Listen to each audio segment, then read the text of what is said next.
வணக்கம்ப்பா. இன்றைக்கி ரோட் சப்பாத்தி எப்படி பண்ணுறதுன்னு பார்ப்போம். இந்த மசாலா பப்ஸு உள்ள டேஸ்ட் இருக்கும். பப்ஸ் மசாலா தான் இது. எப்படி பண்ணுறேன்னு பாருங்கள். ஒரு வானலியில் ஒரு குழிக்கரண்டி கடலை எண்ணெய் ஊற்றிக்கோங்க. 5 பெரிய வெங்காயம் பொடிசாக வெட்டி வச்சுருக்கேன். அதை முதல்ல போட்டு நல்லா வதக்கிக்கோங்க. அப்புறம் அதில் ஒரு 2 பச்சை மிளகாய் சேர்க்கலாம். சின்ன பிள்ளைங்களுக்காருன்னா பச்சை மிளகாய் நீங்கள் ஸ்கிப் பண்ணிடலாம், தேவையில்லை. இது வதக்கினதுக்கப்புறம் வெட்டி வச்சுருக்கிற கேரட் இதோட நம்ம சேர்த்துக்கலாம். இதோட நம்ம உருளைக்கிழங்கும் சேர்க்கலாம், முட்டை சேர்க்கலாம், எல்லாம் அவங்கவுங்க விருப்பம்தான். இப்போ கேரட் நல்லா வெந்த உடனே ஒரு சின்ன ஸ்பூனுக்கு இஞ்சி பூண்டு பேஸ்ட்டு சேர்த்துக்கோங்க. காரம் குறைவாகவே சேர்த்துக்கோங்க, மிளகாய் சேர்த்ததுனால.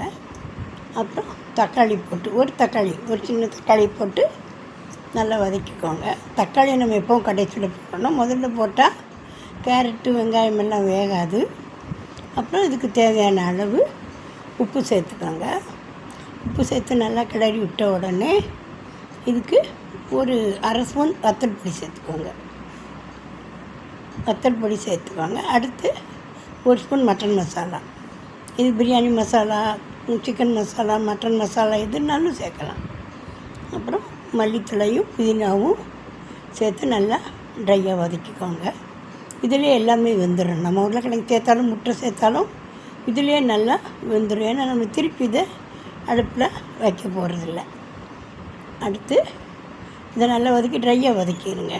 வதக்கிட்டு ஒரு சப்பாத்தி சப்பாத்தியை போட்டு எடுத்துட்டு அதுக்கப்புறம் இந்த மசாலாவை இதில் ஃபில் பண்ணுங்கள். ஒரு சப்பாத்திக்கு 2.5 ஸ்பூன் மசாலா போதும். இதை நீங்கள் ரோல் பண்ணி பிள்ளைகளுக்கு ஸ்கூலுக்கு கொடுத்து விடலாம். ட்ராவல் பண்ணும்போது டிஷ்யூ பேப்பர் சுற்றி எடுத்துகிட்டு போனால் ரொம்ப கம்ஃபர்டபுளாக இருக்கும். நீங்கள் ட்ரை பண்ணி பாருங்கள். அசல் பேக்கரி பஸ் மசாலா டேஸ்ட்டில் நல்ல சுவையாக இருக்கும். ட்ரை பண்ணி பாருங்கள். தேங்க்ஸ் ஃபார் வாட்சிங்.